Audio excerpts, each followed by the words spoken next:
Greg, Perfect. pleasure to meet you.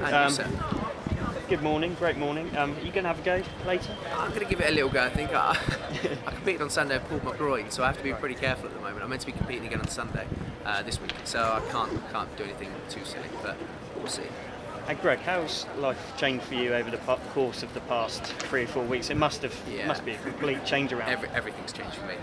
4 weeks ago, I was an Olympian from Beijing, and I was going into my second Olympics looking to win a gold medal, and that happened.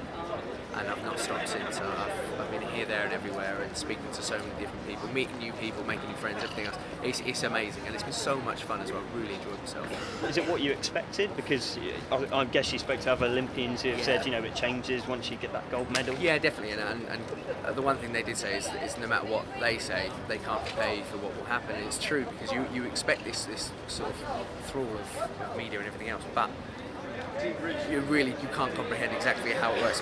Some of the days, like yesterday, I think I was out and about active for about 15 hours doing different media and everything else.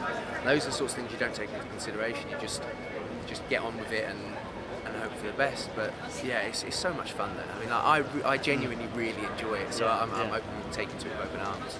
And that atmosphere at the games as well, it'd be hard to replicate it again, but what was it like? Just give us a taste of what it was like to compete.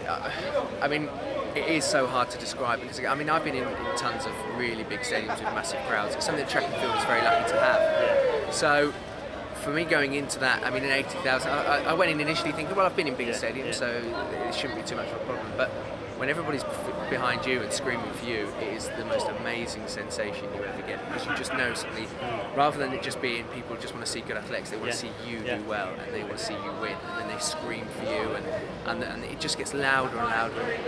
Again, the feeling is absolutely incredible. So again, to put into words is incredibly hard to do, but basically it's just, for me as well, with winning, it was basically like having all Christmases and everything I've ever wanted all ravelled into one, but with 80,000 people cheering you on as well. It's a strange sensation. Great, and just a couple of final points, Greg. The role of like volunteers and people, games makers who really made the games happen, how big a role do you think they played in the games? Huge part. And again, I went out of my way quite often to say thank you to them, because these guys did an absolutely fantastic job, and because of them it ran so smoothly. Leading into the Olympics, everybody will remember how much downers and everything else was put onto it, saying it's not going to work, it's a waste of money, there's no point having it in London. And all of a sudden the whole nation comes together, they realise it's a great event, it worked perfectly, and thanks to these games makers and volunteers, it was so smooth for us. We had no issues at any point due to these people, so it's a massive thank you from the likes of myself and the rest of the athletes, and that's how we viewed it. Those guys really did make it a fantastic Olympics. Absolutely, and a lot of them young people gained employment as well, didn't they, from the games? Exactly, yeah, there was a lot of good that came from the games, and I think a lot of people were too quick to jump on the negative bandwagon, and I think they've now realised how unifying and how amazing the Olympics can be, so a lot of people definitely did benefit from it, and I think going forward, so the biggest benefit is going to be the legacy of having children now back involved in sport. We've bred a nation of kids who seem to love being inside, on computers, being a bit lazy, and all of a sudden you've now got clubs all over the country inundated with kids who just want to be involved with sport, if that's cycling, rowing, athletics or anything, and that's what it's all about, and I think that's probably the most important thing to come from this Olympics.